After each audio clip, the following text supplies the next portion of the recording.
Welcome back, everyone. I hope you had a good lunch. I enjoyed mine. We're talking now about the private rented sector and just whether or not there's a crisis. I think we touched upon it a little bit with George Osborne.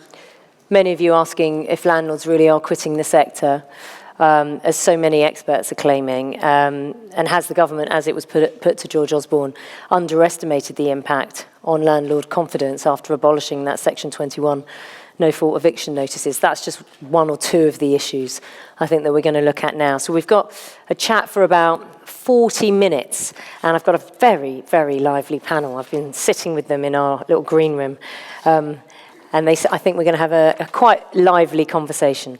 So let me introduce David Votter, who's president of Arla Property Market. Mark, welcome to the stage, David. Chris Norris, policy chief at the NRLA. David Smith, arguably, I'm being told, the UK's best known private rent sector lawyer. Maxine Fothergill, managing director and founder of Amax Estates and Property Services based in Gravesend. And Paul Champlina, one of the few figures to be on the television screen. So he's very, very familiar with being up here and being in the limelight. So welcome to you all. Very, very tiny, brief introduction to you all, just your names and titles. So I think it's really worth getting a view from you in terms of, is there a crisis at this moment in time? David, do you want to kick us off? Crikey, yeah. Well, I'm not talking too loud. Yes is the answer from my perspective as a practicing letting agent. I mean, for me, the best way to describe it is a car crash happening in slow motion. So we heard George Osborne earlier, and so many things that the government are proposing at the moment and have done in the future have had draconian ripple effects. I think everyone in the room that's a practicing letting or estate agent can see the unintended consequences of this legislation. So for me, I kind of get quite frustrated every time something gets announced. So that's where I'm at before I go on a rant. You get frustrated when things are announced because you just don't believe they're going to help? No, they're not going to help. And we can see that how it's going to affect. Look at Section 24. It's going to send landlords out the market. You know, you look at the proposals under the Renters Reform Bill. I mean, we all love great standards and working to a high standard. However, there's certain bits in that bill that are not fit for purpose and ultimately affects the end user, which is the tenant who we're trying to help. Maxine, your thoughts. Is there a crisis? Is there? That's an interesting one. No, I don't think there's a crisis at all. I think that the way that it's going to work is that we need to be heard. We need to be sitting around the table. I was at a meeting last week run by the NRLA, and we had the housing minister there, who was her first maiden speech. I hope that we're going to keep that housing minister because we've gone through three in very short succession. But she did say, I am in listening mode. And I think that that's really important because we need to be sitting around the table. It's also a bullshit phrase, isn't it? Yeah. It's a bullshit phrase. I'm sorry, I hear it. I love that phrase, listening, but I hear that all the time. Yeah, it means I'm going to listen to you until you say something I don't like. Yeah, there you go. Sorry, Maxine. Yeah, that's all right. Well, I hope it's not a bullshit phrase. I really hope that she was actually meaning what she said and she is in listening mode, because there are some things within the Renters Reform White Paper that are concerning us. Things like the periodic tenancies. Every tenancy be a periodic tenancy. Now that is just never going to work. It's not going to work for landlords. It's not going to work for letting agents. It's just, and it's not going to work for tenants. You know, it's just completely wrong.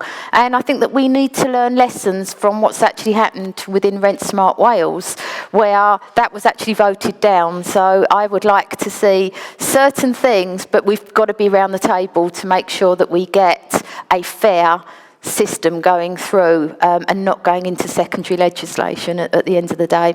Okay, so no crisis. David? Well, I mean, the obvious answer, I suppose, is whose crisis? I mean, if you're a landlord, rents are going up, tenants are begging for your properties. That's not going to change. Nothing the government's going to do is likely to change that. So at some level, no. But if you're a tenant, quite obviously there's a bit of a crisis because you're going and bidding for properties, and it's a bit like watching Friends, actually, I always think, and a bit like watching Ross trying to get the property where they're all dropping off muffins to naked. Sorry, kind of showing what I watched Naked on ugly TV. guy. Yeah, naked ugly guy, and they're dropping off muffins to try and get his property in his rent-controlled New York flat. So you're getting that kind of thing, which is actually quite destructive of the sector. It encourages corruption. That's not terribly helpful. And of course, the real answer, of course, is that one person's crisis fairly rapidly becomes somebody else's crisis, and these things eventually have a way of spreading around the sector. And the reality is, if tenants continue in crisis, the current government will be put under pressure to change the law, which they're probably going to do. But more importantly, we have a general election in 2024, and I don't believe the current government are top for winning it. And the current leaders are very clear that they will be changing the sector and imposing rent control, and that certainly changes the playing field quite dramatically. Yeah. Interesting, actually, you saying that, because the minister said last week that this administration will not impose rent controls. Sure. Yeah, So, and George Osborne said he didn't think it would be happening. Lots of people don't think it would. I'm quite sure no Conservative government will do that. I'm quite sure a Labour government will consider it. Chris? Well, are we in crisis? We've had one definite yes, one definite no, one And reference one to whose crisis? 1990s sitcoms. I suppose I'd say we are presented with all of the characteristics of a crisis, but how long can a crisis continue to be a crisis before it becomes business as usual? Because I've been involved in this sector for 20 years, and I think we've been in the midst of a housing crisis that entire time. I'm sure people who were working before that will tell me it's been going on for much longer as well. So I think from the landlord's point of view, we've got two particular crises. We've got a financial crisis because we have every difficulty thrown at us in terms of making ends meet, but we've also got a crisis of confidence. And that's the crisis that I think is worrying me the most at the moment. We've got lots of the legislation that we'll talk about and lots of the changes to the sector that's making it very difficult for landlords to supply the property that's needed by tenants. But we've also got all of this uncertainty about what comes next. You know, we've had 7 years of the renters reform programme so far, and we've still not seen a bill. We've had just as many years of minimum energy efficiency standards. We've still not seen exactly what the new target will be. It's impossible to plan at the moment, which is exacerbating the crisis that we're seeing. So I suppose we do have a crisis, but it's become normalised. Yeah, it's just how you carry on, as you said, how long till business as usual. Paul? So I actually think we are in a rental stock crisis. I've never seen anything like it. I've been acting for landlords and letting agents for 30 years. Started my business 22 years ago. I'd ask one question. We've got all letting agents in the room. Put your hands up if you had a landlord that sold their property recently. Wow. Most probably the vast majority. I would say that confidence is a massive problem. So on the ground, and I know David can allude to this as well, most probably from acting for landlords, I've never seen so many landlords serving Section 21 notices in the last year as we have seen at Landlord Action. We did a survey for 1,500 landlords 3 months ago, and 26% of landlords serving Section 21s are getting out. I'm actually doing an interview on Monday on ITV News about... Never mind. I know. I was waiting for I was waiting for the comment. We'll let him off. By the up and coming Dan Hewitt, right? And I'm going to be highlighting the crisis with. So as a landlords in some way have never had it so good. I know, obviously there's tax, and I get that, but with regard to rents, they're going through the roof. Tenants are bidding against each other. You, as an agent, you'll put a property on, it would be going in 24 hours. Void periods is unheard of. This is totally unprecedented. As an agent, getting more stock is going to be a massive issue. And where do you find those landlords that are going from full management and passing on to full management to an agent? And I think the crisis is going to be out there for tenants. I think they're really going to struggle. The English Housing Survey said that 31% of their income goes towards rent. You're going to, next year, I'm telling you, and I've worked in recessions, you're going to be looking at more like 40%, along with all the crisis. Sorry to be doom and gloom, but I'm just being a realist. I think tenants are really going to struggle with increasing rents. Why would you bother being in this industry? What, as a landlord or a letting agent? Letting agent.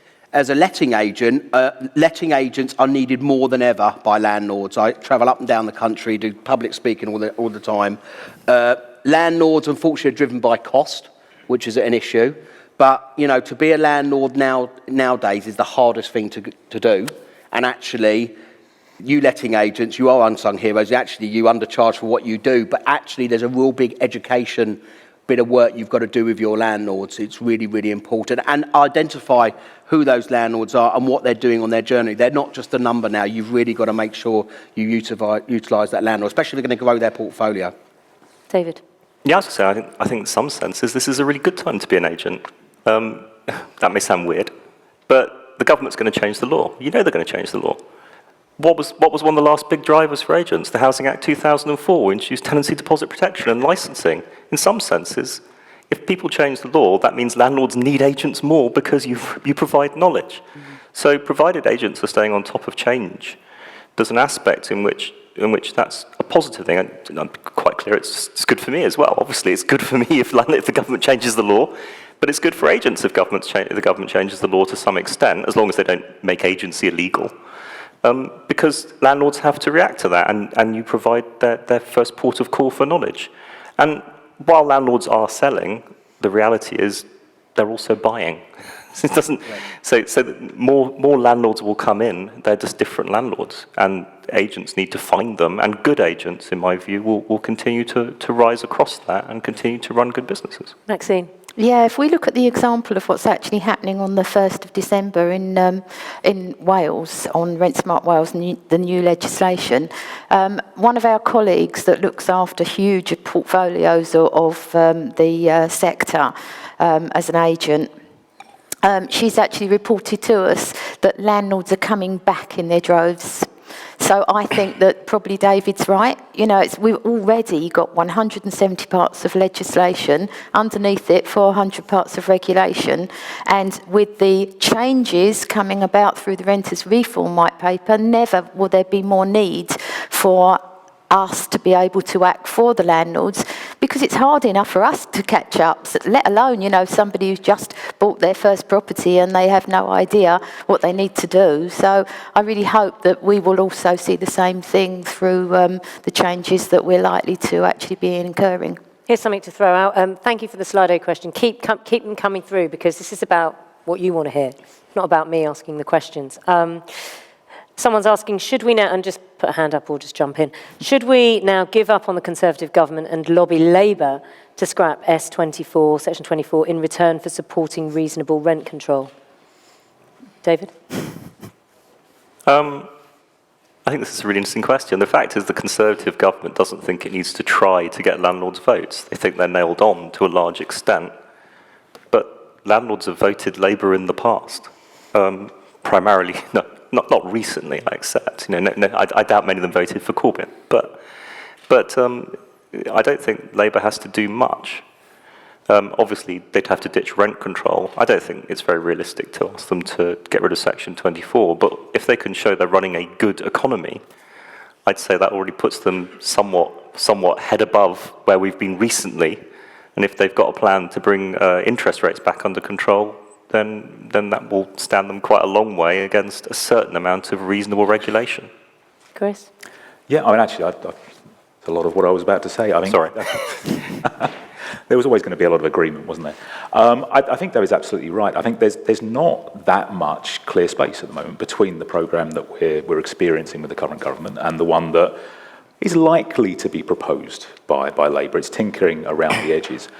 I'm not sure, as a landlord myself and a landlord representative, that I want to go too far in terms of compromising on rent control. I think it's cliche to say there are lines in the sand. I think that's a very difficult one. And I'm struggling to think of any evidence globally or historically of where rent control has actually helped the market and helped access and helped. So, excuse my ignorance then, how's it working in Scotland in terms of affecting the market? Well, it's not fully enforced yet, though. No. It's only just been brought into effect. So it was in the last month. Yeah, the announcements were September.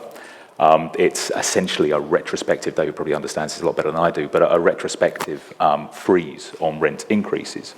What we're seeing anecdotally, and certainly there will be agents in the room that can talk to this in more detail, is there's already a pause on investment. There's already a reluctance to invest more in that market. And we've got landlords already looking at their property. There's an associated eviction ban as well, so it's difficult to exit the market at the moment. But it's stagnation, and it's not... But it's temporary, isn't it? how temporary is temporary? How long can a crisis Year and a go half? on? I think a lot of landlords that I speak to are watching and waiting. I speak to I act for some really big portfolio landlords, and I'm part of a group where there's 50 portfolio landlords that have over 100 properties. Every single one of them wants to add. But what they are is watching and waiting, obviously looking at the rate rises, which has had a big impact. But they're scalable, you know. I think, you know, you've got to look at 85% of landlords out there have between 1 and 3 properties. And we're seeing those type of landlords that are looking at the exiting. Of course, the capital gains is going to be an issue. But again, I say to landlords, and landlords do have short memories. Let's be honest about that. You know, we're looking at 3.5%, and some of those landlords are paying 15% in 1989, 90. You know, I know better than anyone because I was doing house repossessions then. But rents are going through the roof, and that is working in landlords' favour, you know. And historically, you know, Haven't they also got associated costs with that? of course, and this comes as my next thing, because we see that, you know, and I posted something on LinkedIn. I did an article for the Negotiator that said in Family Fortunes that estate agency was the second worst profession. Actually, I spoke to the reporter, and actually it's 5th. The 7th is landlord. Unfortunately, people don't understand what a landlord does. There is associated cost. There is hours and hours of time that they do with regard to full management and all the associated costs. A lot of people think landlords are greedy, they're going to whack the rents up, and, you know, they're all filthy rich. When the majority of landlords that I come across, especially when they're contacting me at Landlord Action at the end of their tether, a lot of them are quite desperate, and more so landlords getting out. But I agree with David, there is landlords coming in as well, the bigger, more professional ones. The other David.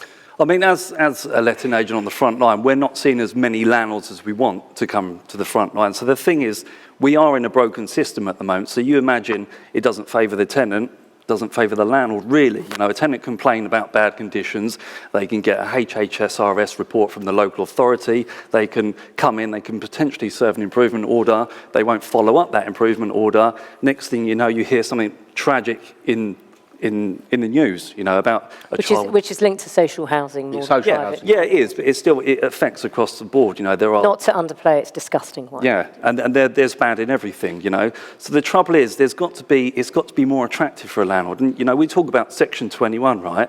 I don't think I've ever come across a landlord in my career that said, David, can you serve a Section 21 notice on that tenant? You know, he's a good tenant, but I just want him out. It just doesn't happen. So there's this thing, and it's a headline grabber. Like we've seen it on BBC News where people have been interviewed and said, oh, I've been living in a terrible condition and my landlord's going to evict me and this and that.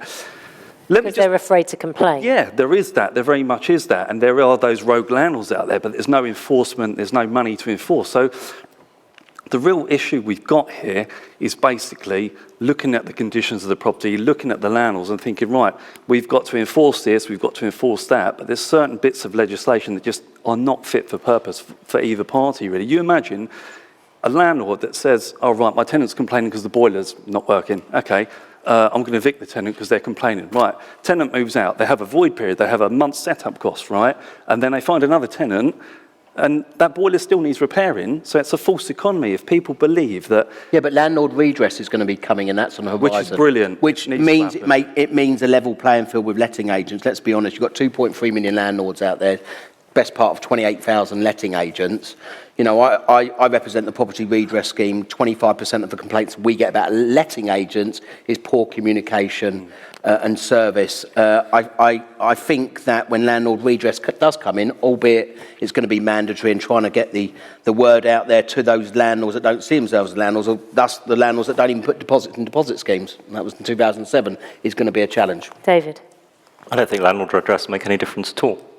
For the same reason that we're talking about mould obliquely, the fact is the Housing Health and Safety Rating System has been enforced since 2007. It applies to housing associations just as much as it applies to private sector landlords. It is not enforced against housing associations ever, and lo and behold, was not enforced up north either. It is only variably enforced against private sector landlords. It remains the case, and Chris is the expert on these kind of stats because they're NRLA stats. The majority of local authorities have never prosecuted a landlord ever, presumably because they're all great. And so the solution the government comes up with is, let's widen the decent home standard, which is clearly not effective in the social sector, into the private rented sector. But if you want to do a decent homes inspection, you have to do an HHSRS inspection anyway. So let's just do 2 inspections. What will happen? 2 inspections won't happen. The other solution, landlords will have a redress scheme. Only if landlords join it. And who's enforcing that? Local authorities are enforcing that. Are they getting any money to enforce that? Well, they might get a share of the what was it, £7 million that Michael Gove announced yesterday? So what's across 350 local authorities? That's going to really carry them a long way in their enforcement. What will happen? Your landlords will sign up to the redress schemes. That will now mean that tenants are even more confused because they can go to the local authority with their complaint, which will then take it to the first-tier tribunal. They can have a rent repayment order for their complaint through the first-tier tribunal. They could go to the Magistrates' Court under the Environmental Protection Act. They could have a disrepair claim in the county court. Or they can also now go to their 4th option, being the landlord redress scheme, which will be as effective as all the other ones. But David, it's an opportunity for letting agents to onboard more landlords. So letting agents will give tenants another piece of paper, which they won't read because they don't read all the other 40 pieces of paper you give them, or on the bottom of the How to Rent guide, which also they don't read, and it's only 8 pages, they will be told that they have a redress scheme, alongside what they're already told about the county court and the tribunals and the local authority. I think this is where bringing in the proposed changes, and some of these proposed changes I think are actually quite good, as long as I say, we are part of it and we can get round the table. Certain things, I mean, one thing that I am quite animated about on the renters reform is to make sure that we actually get regulation of agents, because how the hell can you regulate all landlords and not regulate agents? And I think that's vital that we have that. Because we need to be actually having a proper and a professional organisation. Otherwise, you are going to continue with rogue landlords and rogue agents. So, you know, this is certainly one thing that I think that's quite important. In regards to addressing all of the disrepair and everything, yes, we've had the legislations in place since 2004 under the 2004 Act, from HHSRS to all the different things that local authorities can actually impose. And I find it quite amazing that they haven't, because only a couple of years ago, local authorities were able to then claim the money for themselves instead of it going to the central pot. Yeah. And yet they're still not actually going after those rogue landlords. But at least if we actually have these new regulations that's coming in, it will create a database. The local authorities then, any landlord that doesn't register, the local authorities can get rid of licensing and they can actually go after the bad landlords. So I think that's what we need to go for. But isn't it striking how many different initiatives we're talking about? We're talking about all the ones we're expected to come in now, but also going back to the 2004 Act and everything that's happened in the last 15 years. There's no strategy. There's nothing that holds it together. There's nothing, to take David's point about the various different places you can go with a complaint. It doesn't form part of a framework that makes it clear for anyone operating as a professional or living in the You're not being fair. The housing minister said in Coventry she definitely used the words housing strategy. She may have done it before. I don't know if it was a strategy, or that that one should exist, that one does exist, or that they were just 2 words in the same sentence coincidentally. Yeah, absolutely. But equally, how can she possibly have a strategic view on that, which has been in place for 3 weeks at the moment? I think she's the 18th minister with a housing remit of some kind in about the last decade or 12 years. You know, we've got no thread that runs through all of this. We've got no notion of what this government wants to achieve or what the next government might want to achieve. We'll obviously get manifestos when we go into that election rundown. But we're still working to the last one. We're still working to the 2015 set of proposals. Nothing's been implemented. I think maybe the saving grace on that is that it's actually, as we know, it's not run by ministers, it's run by the senior civil servants or public sector workers. I'll talk about civil servants. I'll give you an example. And Dave was involved with it as well, when we were talking about housing courts, which has been kicked in its long grass, and I invited the civil servants to my office to shadow my landlord action staff. And you know, we do work with the Lettings Industry Council and produce this whole big document out beyond Section 21 prior to COVID. And the unintended consequence, and you know, there's antisocial behaviour and getting rid of Section 21, and then there's a whole load of stuff that you need to bring in. But a real massive problem is we have a social housing crisis and temporary housing crisis. and you see it on my programme, I'm sure you letting agents have encountered it, is tenants are still being told by councils to stay put so they can be rehoused by the council. It's a massive problem. So I turned around and said, when you get rid of Section 21, so we know 50% of people that use Section 21 are actually using it for rent arrears. Landlords are just writing off the rent arrears. They just want their property back. Actually, what happens is those 50% now go to Section 8. Those money orders now show up on a Section 8 money order. A lot of them will go to the councils and turn around, Valerie, you know, we've had this conversation before, is they turn around and say, I'm being evicted, but you owe £6,000 rent arrears. You've made yourself intentionally homeless. We can't help you. The tenant organisations don't understand the practicality of what's happening. It's interesting because Katie, just to bring to your point, Paul, with Section 21 being scrapped, do you think Section 8 notices should be strengthened to help with evictions, i.e. evicting antisocial tenants, late rental payments, etc.?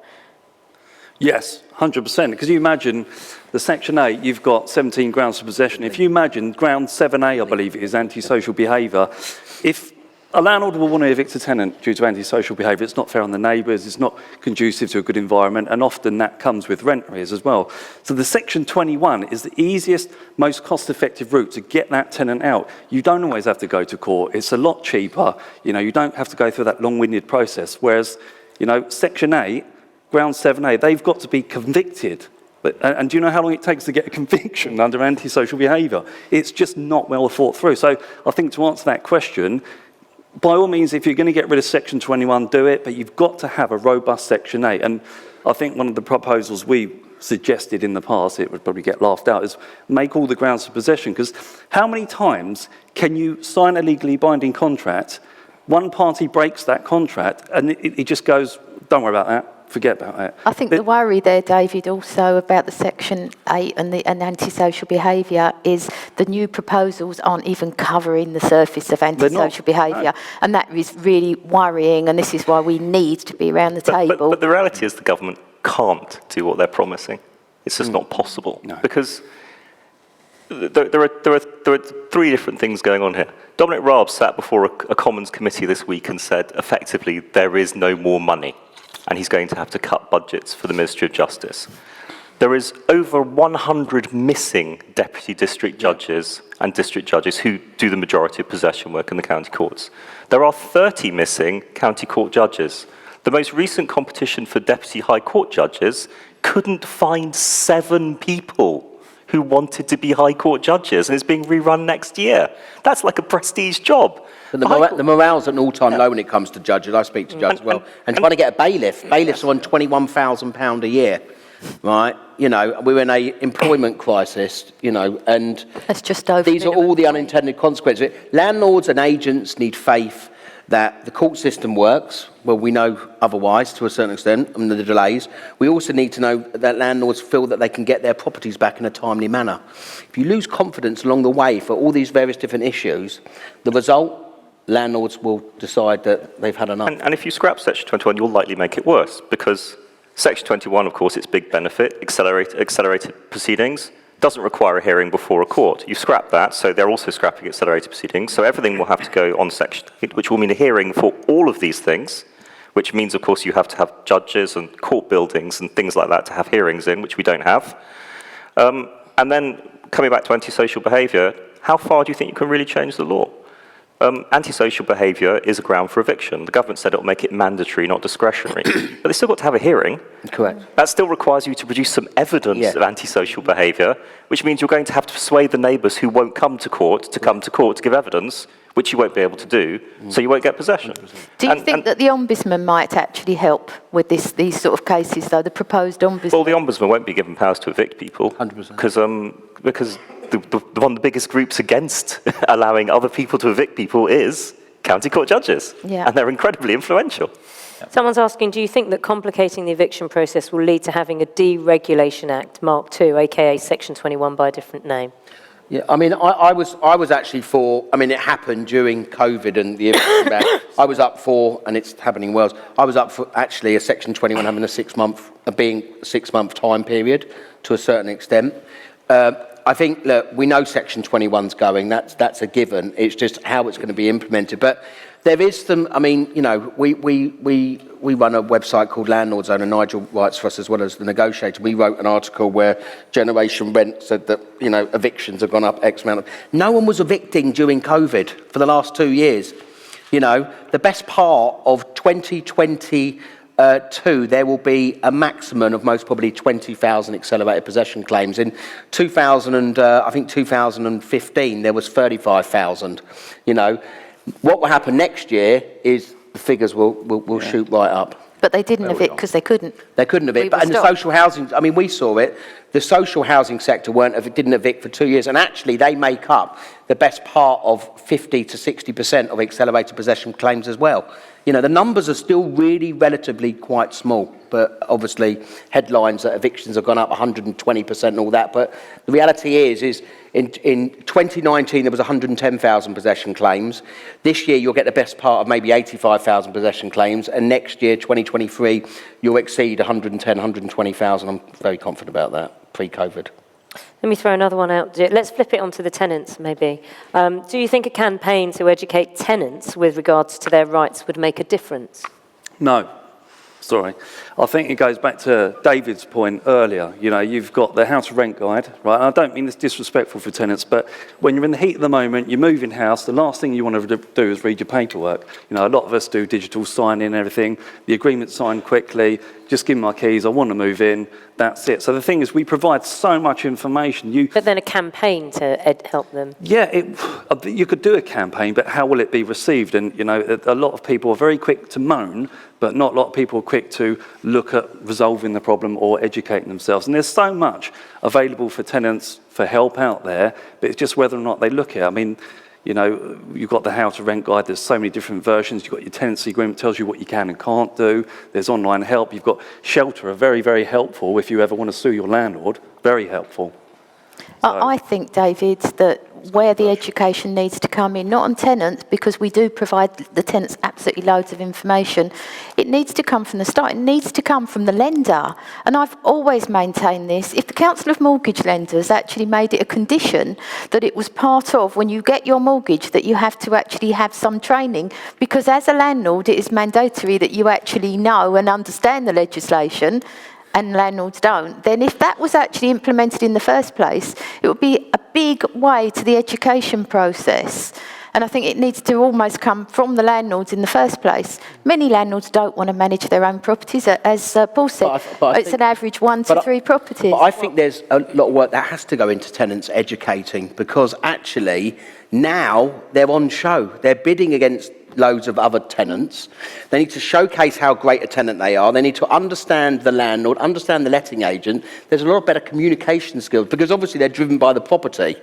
You know, demand is just totally unprecedented. So actually, how do you speak to a landlord? You know, do you understand the procedure? Can you elevate your previous landlord reference? There's a whole load of practicality that I think tenants need to do now. That will come in, though, won't it, through the changes of regulation, because of the lifetime deposit, if that actually but that's ever kicked into long happens. grass. But we're talking about here and now. David is shaking his head. He doesn't. I mean, the trouble is that you guys have a really, really skewed picture of how much available information there is to tenants. There is very little beyond what you provide. And I will pick up on that, because someone says, how do tenants know when new legislation comes in? Agents don't tell them. Well, they do, to the extent that agents are required to tell them through things like the How to Rent guide. But the trouble is that the vast majority of areas in the UK now have no housing advice service at all.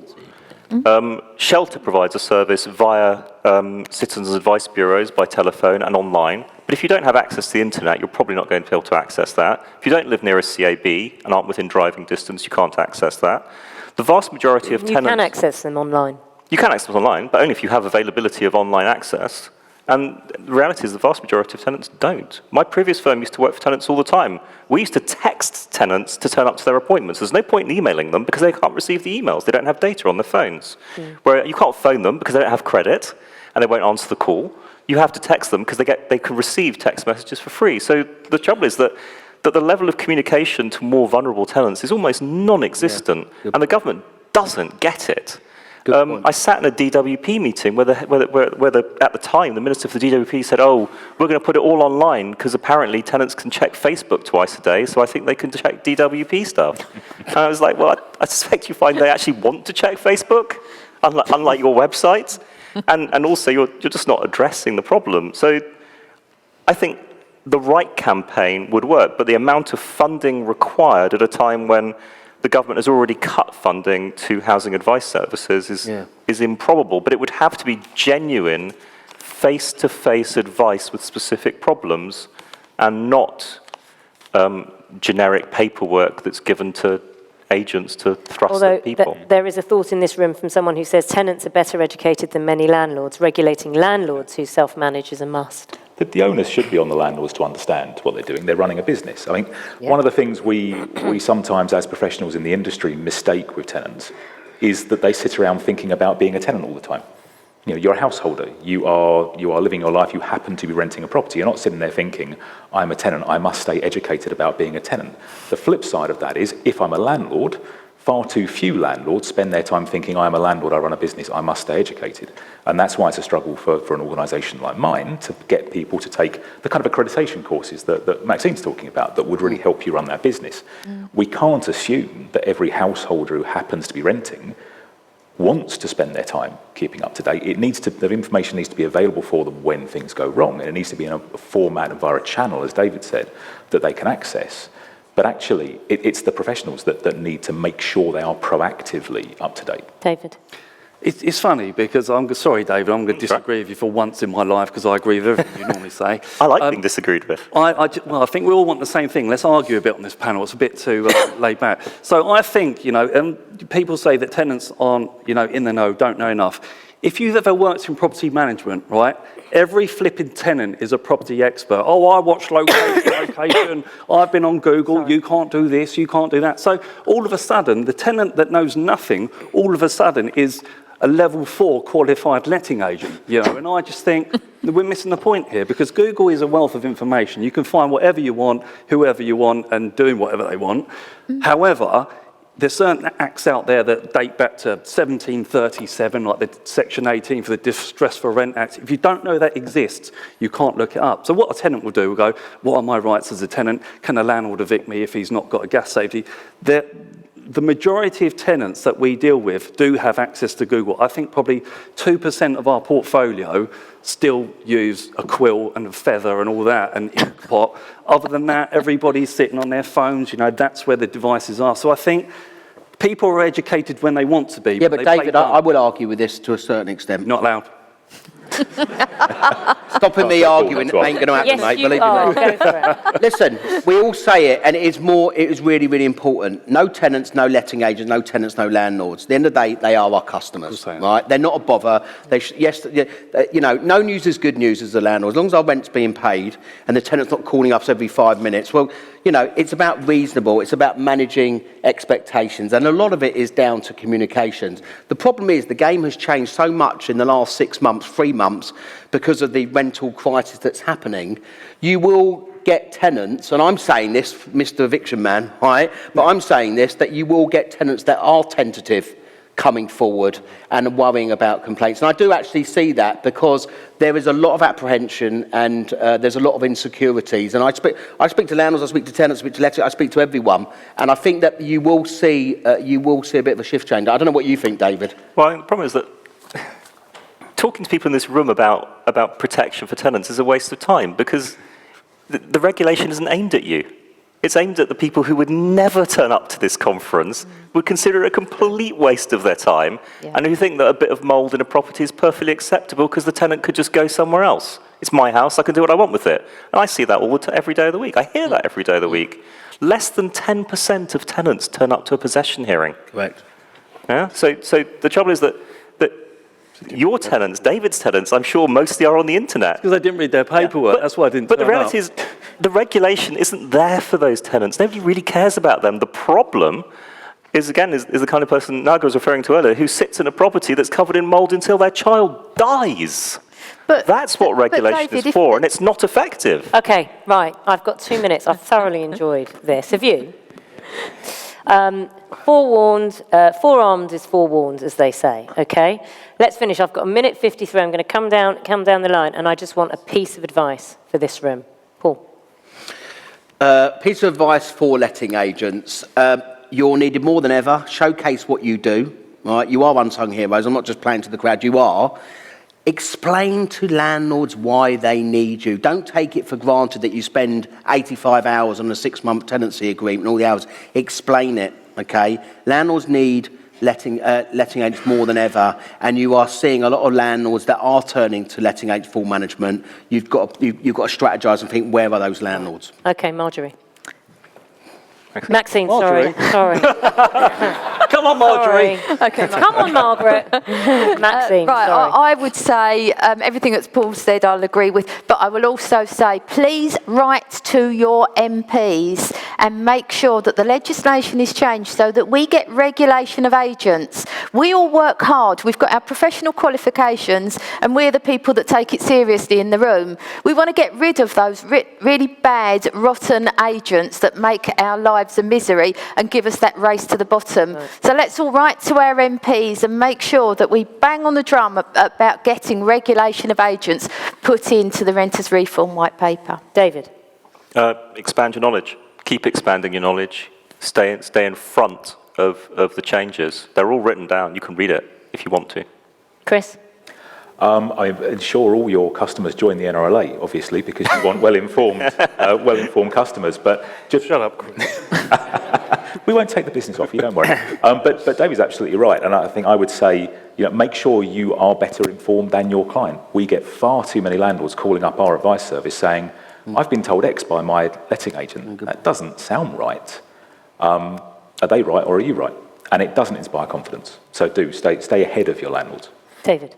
Yeah, I just want to expand on what Marjorie said and just maintain that professionalism. I'm so sorry, Maxine. Always be professional at all costs. Document everything because you never know when it's going to come back to bite you. And just keep to that standard. And also what the guys have said, if you can build those relationships with your local councillors, your local MPs, we're a bigger voice together. It's a numbers game at the end of the day. David, Chris, David, Paul, Marjorie, Maxine. Thank you so much. What an entertaining bunch we've had. Thank you.